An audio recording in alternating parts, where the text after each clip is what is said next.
Hey everyone, hello world. It's Austin, the pure data analyst here. Hopefully, you're on my website too. And I wanted to talk about my general direction in data analytics and to sort of help those that are in entry level positions looking for a job or just starting out in their studies.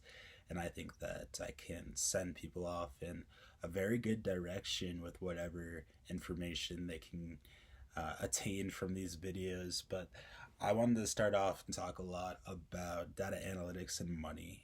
And if you're getting into the career for money and just a quick and easy fix for getting a job, a lot of people do it for money and may say, regardless, that you should be fairly paid and paid maybe more close to someone doing a similar job as you with the same duties at another company.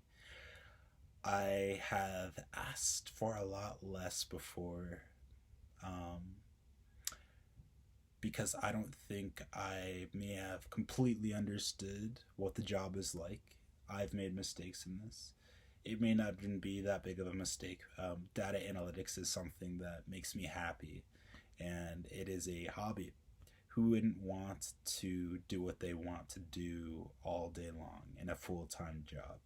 The excitement of this idea grips me, and I also wouldn't say I've ever lost a job offer from saying that I wanted to be paid even like $30 per hour, where the job may typically pay $40 to $50 an hour for if I were to be hired on. And that $40 to $50 an hour was their norm in one of the jobs that I applied for, and I did say I wanted like $26 to $30 an hour, which is incredibly different than even an entry level analyst. But it really just makes sense that experience for the job you're applying for plays, if not the most major, but one of the most major roles in a decision process for becoming a data analyst or so on. And of course, you could get a job knowing only fundamentals and showing how you're willing to learn more. That has been the trick for a portion of analysts, but where's the transparency? Those few analysts, I'm incredibly happy for them to be personal. I don't want to put a company in a position where they are taking a chance on me.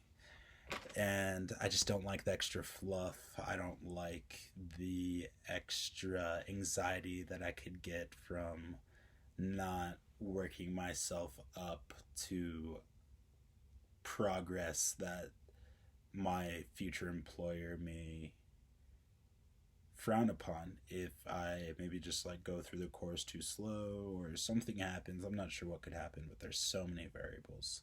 And that extra fluff with the work, that is concerning. That is not the environment I want to be in. Um, but I think that I actually do want to show employers my work. I want to see where would make an impact in a company, speaking with recruiters in an interview, and showcase credibility for the requirements they're looking for. Eventually, they will come to an understanding on whether or not I'm right for the job, and if so, I hit the ground running when I start the job on day one. It's no biggie. You've shown your technical skills, you've shown your projects, and I think a lot of data analysts remember the projects that they do, and I think that showing that transparency can really get you further in a more secure role without any concern.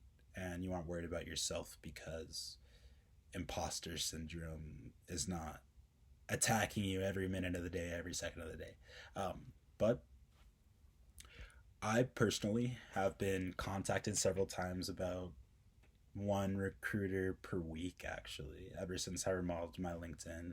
I went on YouTube, got some personal notes to apply to my LinkedIn, and now I get over 30, I come up in over 30 searches a week. But the results always fell short of an offer, where several times after sending my dashboard, I've never gotten a response back from any hiring managers.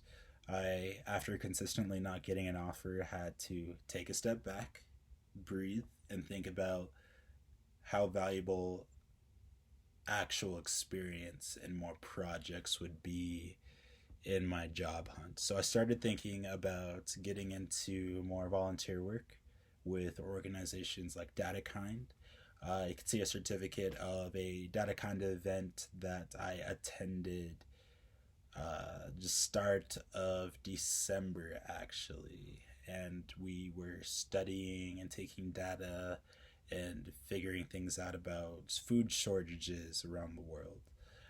But I even have a meeting with Red Cross, fingers crossed that I hopefully get to be a volunteer for them. But places like that, like they're asking for 15 hours per week. Red Rock, not Red Rocks, but Red Cross, and there's a lot of freelance jobs that can get you that experience too. That I'm currently going through and I'm interested in, and I'm putting myself out there. But I think the most important lesson that one of the most important lessons, at least aside from getting experience, not having that extra fluff with me personally, that would make me more comfortable. But to not pre-sort yourself out of jobs, which is incredibly smart, especially if you're applying for. I'm going to try to apply for 200 jobs at least within the next month. Uh, whether there be 500 applicants, whether there be 10 applicants, don't pre-sort yourself out. Actually apply to those jobs. Don't stunt yourself with opportunities that are outside of your location and you decide not to apply to those jobs. Apply everywhere. Get used to exploring, opening up, and I think you'll set yourself up for a lot more possibilities of success that way. But I'll be sure to keep everyone updated on where I'm at in the process and what it's like. And I do hope that everyone has a Merry Christmas.